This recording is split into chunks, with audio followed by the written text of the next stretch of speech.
जय हिंद साथियों। आपके अपने प्यारे YouTube चैनल आपन रामनगरी में ढेर सारा स्वागत है। साथियों, आज हम लोग अपने देश की संसद के बारे में चर्चा करेंगे। भारतीय संसद अपने देश के संविधान के भाग 5 में अनुच्छेद 79 से लेकर के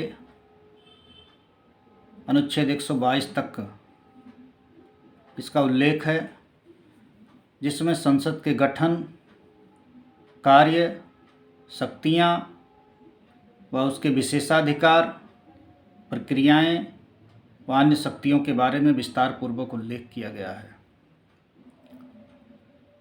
संसद के 3 अंग होते हैं: राष्ट्रपति, राज्यसभा, लोकसभा। राष्ट्रपति संसद के सदस्य ना होते हुए भी महत्वपूर्ण अंग होते हैं। वो किसी सदन के सदस्य ना होते हुए भी संसद के महत्वपूर्ण अंग होते हैं।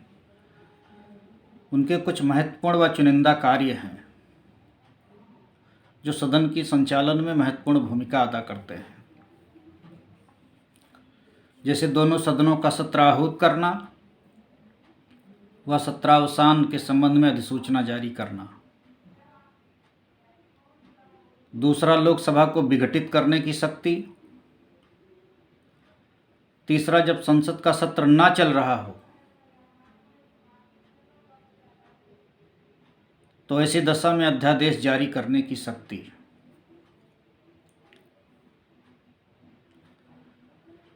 राज्यसभा को संसद का उच्च सदन कहा जाता है। उच्च सदन इसलिए कहा जाता है कि अलग अलग राज्यों के विधानसभाओं के निर्वाचित सदस्यों द्वारा ये चुन करके आते हैं। ये अपने क्षेत्र के विशिष्ट लोग होते हैं, विद्वान लोग होते हैं। इसीलिए इस सदन को उच्च सदन कहा जाता है। राज्यसभा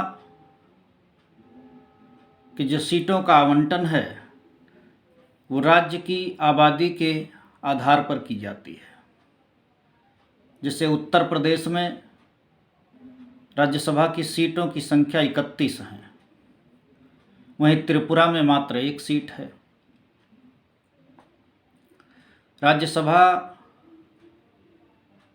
के सदस्य का जो कार्यकाल है वो 6 वर्ष का होता है।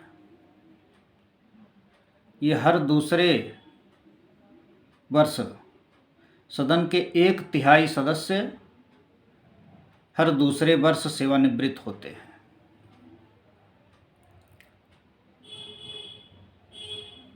राज्यसभा को अस्थायी सदन कहा जाता है। ये विघटित नहीं होता है।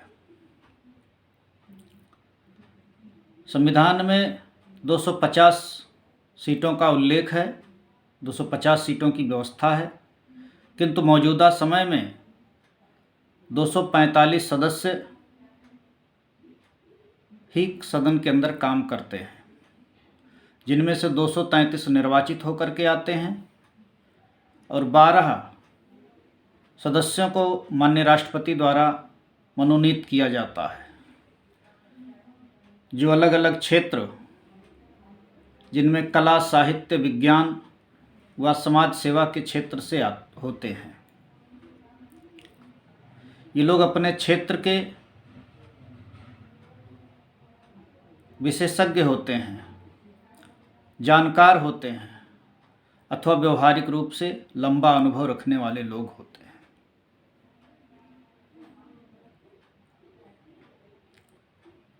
दूसरा सदन, जिसे निम्न सदन कहा जाता है, वो लोकसभा है। लोकसभा कहने को तो निम्न सदन है, किंतु वास्तव में लोकतंत्र में जो जनता की आवाज़ है, जो जनता का वास्तविक प्रतिनिधित्व है, वो लोकसभा में ही पाया जाता है, लोकसभा में ही देखने को मिलता है। लोकसभा का जो कुल कार्यकाल है वो 5 वर्ष के लिए होता है, उसके पहले भी विघटित हो सकता है।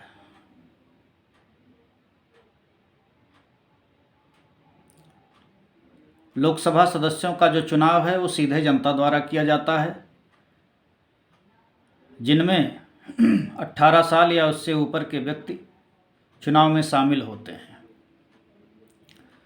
लोकसभा की जो कुल सीटों की संख्या है वो 552 है, किंतु 545 सीटों पर सदस्य सदन के अंदर कार्य कर रहे हैं, जिनमें 543 लोग निर्वाचित होकर के आते हैं और 2 सदस्य जो एंग्लो इंडियन होते हैं उनको सरकार के सुझाव पर माननीय राष्ट्रपति द्वारा मनोनीत किया जाता है।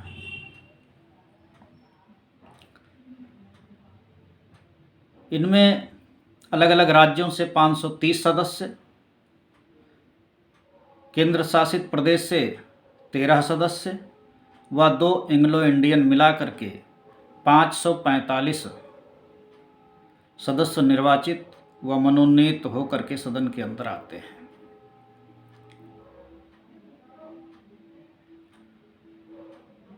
इनमें से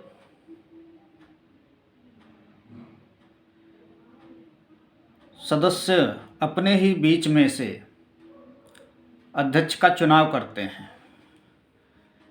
जिन्हें लोकसभा में लोकसभा अध्यक्ष कहा जाता है अथवा स्पीकर भी कहा जाता है। जो संसद के सदस्य हैं, 1954 में संसद ने संसद सदस्य वेतन भत्ता और पेंशन अधिनियम बना करके अपने सांसदों के लिए वेतन भत्ते का प्रावधान किया, जिसे 2018 के पहले सांसदों का वेतन 50,000 था, उसे बढ़ा करके 2 गुना 1 लाख रुपए कर दिया गया। चुनाव क्षेत्र भत्ता 45,000 था, जिसे बढ़ा करके 70,000 कर दिया गया।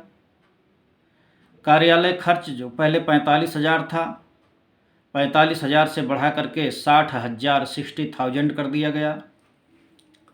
वह 1 अप्रैल 2023 से ये नियम बना दिया गया कि हर 5 साल बाद संसद अपने सदस्यों के दैनिक भत्ते में बढ़ोतरी करेगी। आज की तारीख में संसद सदस्यों का जो दैनिक भत्ता है वो 2,000 रुपये प्रतिदिन के हिसाब से है। इसके अलावा 16 रुपये प्रति किलोमीटर के हिसाब से यात्रा भत्ता, हवाई यात्रा सुविधा, ट्रेन में फर्स्ट क्लास एसी में मुफ्त की सफ़र की सुविधा, दिल्ली जैसी राजधानी क्षेत्र में मुफ्त आवास की व्यवस्था, निःशुल्क टेलीफोन लगवाने की व्यवस्था, वाहन खर्च, निःशुल्क चिकित्सा सुविधा, पानी फ्री, बिजली फ्री। इन सब के बावजूद जो सबसे महत्वपूर्ण बात है वो इन सांसदों की होने वाली जो आमदनी है, इन वेतन भत्तों पर किसी प्रकार का इनकम टैक्स नहीं है। इनकी आमदनी को इनकम टैक्स से फ्री कर दिया गया है। लाखों रुपए वेतन उठाने वाले जो संसद के सदस्य हैं, ये आयकर नहीं देते हैं। संसद अपने सदस्यों को आयकर से मुक्त कर दी है। संसद के जो सदस्य हैं, लोकसभा में ये अपने ही बीच से किसी एक व्यक्ति को अध्यक्ष चुनते हैं, जिसको लोकसभा अध्यक्ष कहा जाता है अथवा स्पीकर कहा जाता है। लोकसभा अध्यक्ष के जो चुनाव की तारीख की घोषणा है वो महामहिम राष्ट्रपति के द्वारा की जाती है।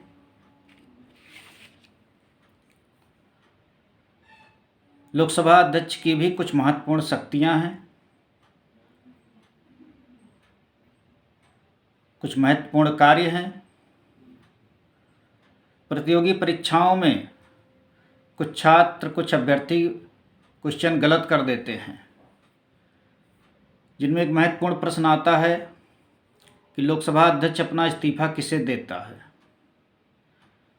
लोकसभा अध्यक्ष अपना इस्तीफा लोकसभा उपाध्यक्ष को देता है। कोई विधेयक धन विधेयक है अथवा नहीं, इसका निर्धारण भी लोकसभा अध्यक्ष के द्वारा किया जाता है। अध्यक्ष अथवा उपाध्यक्ष का पद धारण करते समय कोई अलग से शपथ अथवा प्रतिज्ञा नहीं ली जाती है।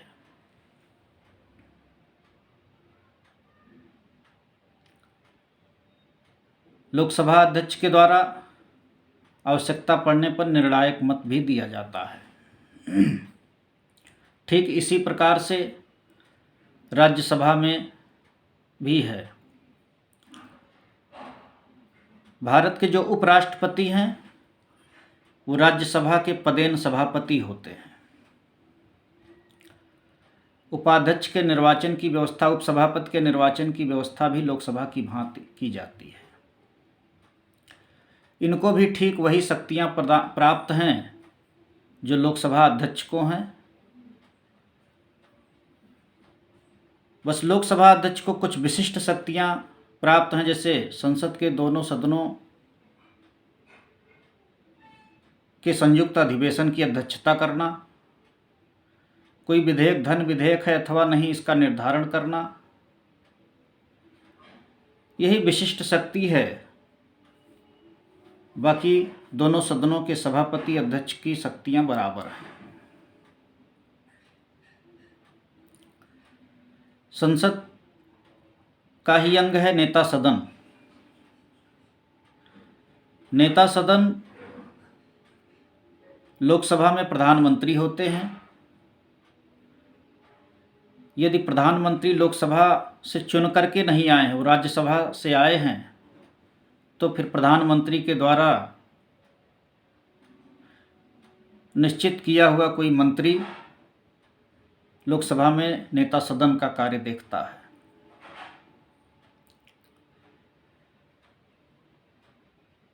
ठीक इसी तरीके से राज्यसभा में जो वरिष्ठ मंत्री राज्यसभा से सदन का सदस्य हो, उन्हें वहाँ नेता सदन बनाया जाता है माननीय प्रधानमंत्री की सहमति से। वो स्वयं नियुक्त करते हैं। दूसरा महत्वपूर्ण पद है नेता विपक्ष का। नेता प्रतिपक्ष का बहुत ही महत्वपूर्ण पद होता है, दायित्व होता है। भारतीय लोकतंत्र में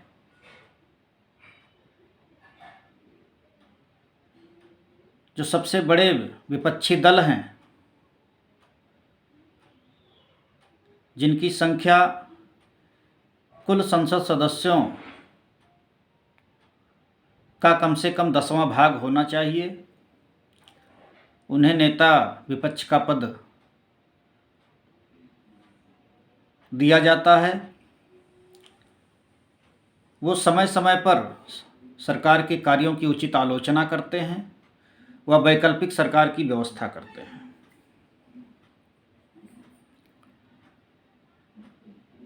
उन्नीस 1965 में पहली बार नेता विपक्ष को मान्यता मिली और 1977 में ये पद महत्ता में आया।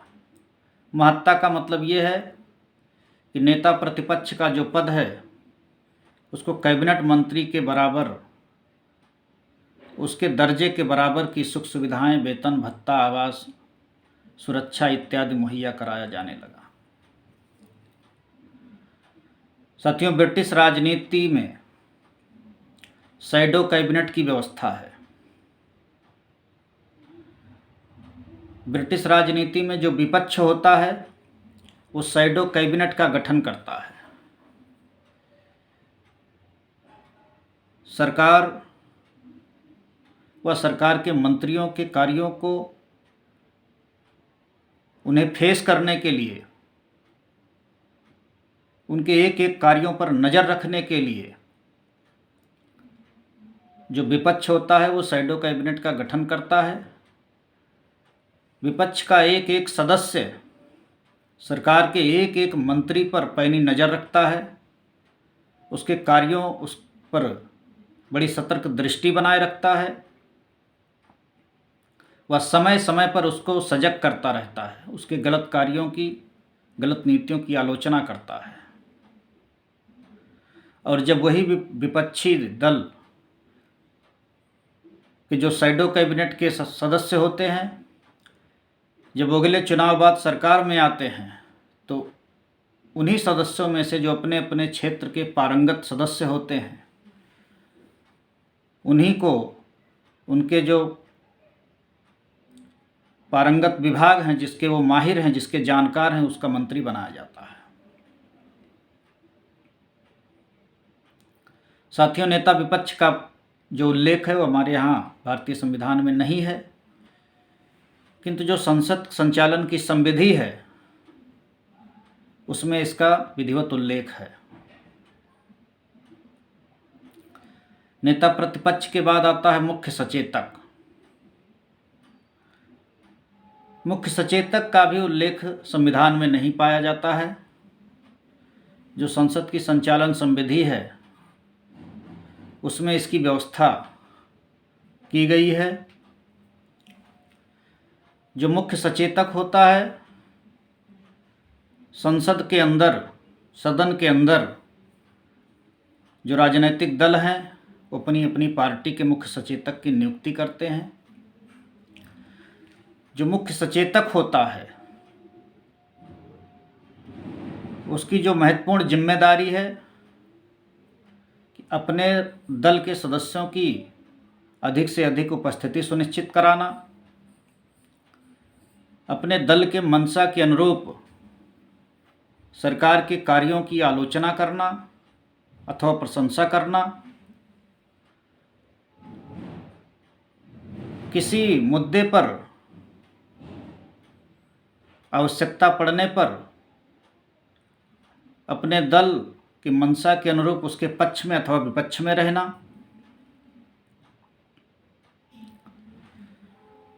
तीसरा जो महत्वपूर्ण कार्य है उस सदन के अंदर अपने सदस्यों के कार्य, उसके आचरण, उनके व्यवहार पर नज़र रखना व संसद के भीतर की जो पूरी जानकारी है वो अपने पार्टी प्रमुख को प्रदान करना।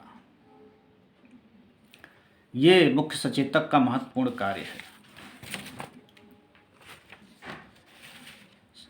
एक महत्वपूर्ण टॉपिक है संसद सत्र। संसद सत्र को हम जो पहला पॉइंट है बजट सत्र, बजट सत्र फरवरी से मई तक रहता है। दूसरा है मानसून सत्र, मानसून सत्र जुलाई से सितंबर तक रहता है। तीसरा है शीतकालीन सत्र जो नवंबर व दिसंबर तक रहता है। सत्र प्रथम बैठक से अवसान तक की जो अवधि है उसी को हम सत्र के रूप में मानते हैं। सत्रावसान होने से व सत्र के पुनः आरंभ होने के जो बीच का कालखंड है उसको अवकाश कहा जाता है। संसद की कार्यवाही सुबह 11 बजे शुरू हो जाती है, 1 बजे तक चलती है। 1 बजे से 2 बजे तक लंच रहता है, भोजन के लिए अवकाश रहता है। फिर 2 बजे कार्यवाही शुरू होती है, 6 बजे तक चलती है। संसद की जब कार्यवाही शुरू होती है तो जो पहला घंटा होता है वो प्रश्नकाल के रूप में जाना जाता है। उसमें सभी सदस्य प्रश्न पूछते हैं, सरकार से प्रश्न पूछते हैं। प्रश्न 3 प्रकार के होते हैं। नंबर 1 तारांकित प्रश्न, नंबर 2 अतारांकित प्रश्न, नंबर 3, अल्प सूचना वाले प्रश्न। तारांकित प्रश्न का जो उत्तर है वो मौखिक रूप से दिया जाता है। तारांकित प्रश्न का उत्तर जिस विभाग से संबंधित है उसके मंत्री के द्वारा मौखिक रूप से दिया जाता है। इसके बाद प्रश्न पूछने वाले सदस्य के द्वारा पूरक प्रश्न पूछा जाता है, फिर उन्हीं मंत्री जी के द्वारा मौखिक में उत्तर दिया जाता है। दूसरा है अतारांकित प्रश्न। अतारांकित प्रश्न का उत्तर लिखित में दिया जाता है। संसद के जो सदस्य हैं, जो सदन के सदस्य हैं, वो अतारांकित प्रश्न पूछेंगे तो वो प्रश्न जिस विभाग से संबंधित होगा उस विभाग के द्वारा पूरा जवाब तैयार करके उनको लिखित में दिया जाएगा। तीसरा है अल्प सूचना वाले प्रश्न। अल्प सूचना वाले प्रश्न में कम से कम 10 दिन पहले नोटिस देना होता है। 10 दिन पहले आप नोटिस देंगे तब आपका जो प्रश्न है, वो सवाल है, वो सदन के अंदर लगा दिया जाएगा। इनका भी उत्तर मौखिक रूप से दिया जाता है। प्रश्नकाल के बाद आता है शून्यकाल। शून्यकाल का कहीं विधिवत उल्लेख नहीं है, किंतु इसमें जो सदन के सदस्य हैं वो बिना पूर्व किसी सूचना के प्रश्न पूछ सकते हैं। शून्यकाल में सदस्य बिना किसी पूर्व सूचना के प्रश्न पूछ सकते हैं। उनको जो प्रश्नकाल और कार्यक्रम तय करने के मध्य का जो समय होता है, इसी बीच में प्रश्न पूछने का समय मिल जाता है, उसी को शून्यकाल कहा जाता है।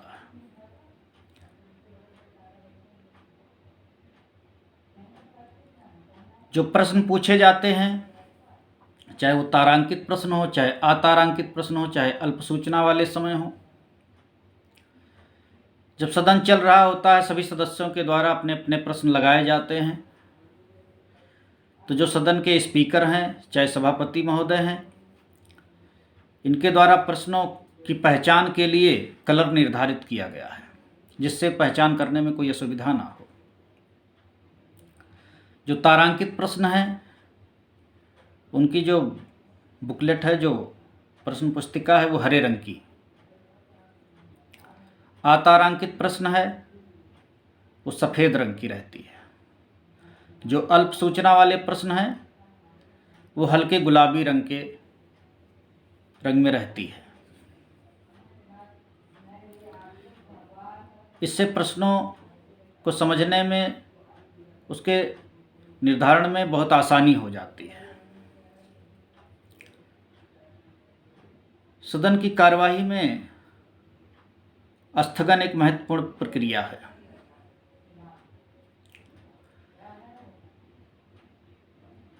जब आसन को लगता है कि सदन के अंदर किसी बात को लेकर के गतिरोध बना हुआ है, बार बार अपील करने के बाद भी शांति नहीं बन पा रही है, तो स्पीकर के द्वारा सदन स्थगित कर दिया जाता है।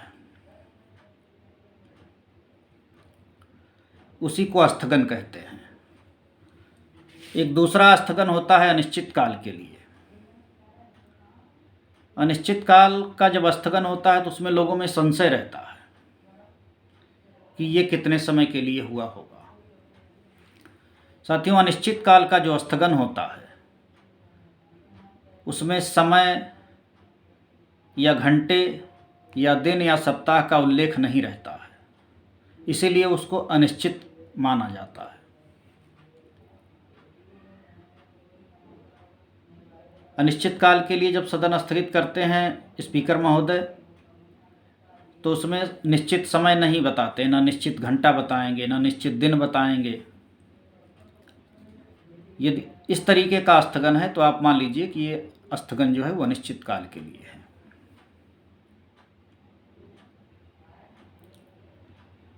जब ये न बताया जाए कि अब किस दिन सदन आहूत होगा, अब किस दिन सदन शुरू होगा, तो वही अनिश्चित काल का स्थगन कहा जाता है।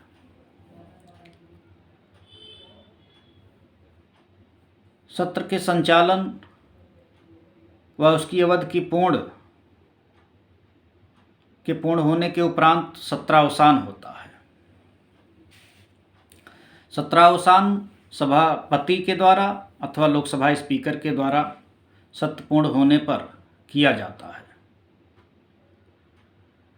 सत्रावसान अनिश्चित काल के लिए किया जाता है। इसके कुछ दिनों बाद ही राष्ट्रपति सदन की कार्यवाही, सदन के सत्रावसान की विधिवत अधिसूचना जारी करते हैं और सत्र अनिश्चित काल के लिए स्थगित हो जाता है।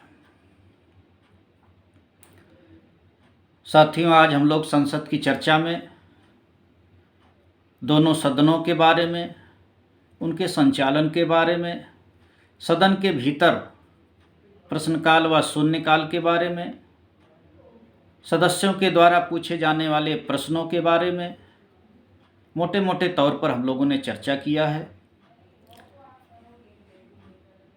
हमें आशा है कि आप इसको सुनेंगे, आपको अच्छी जानकारी मिलेगी।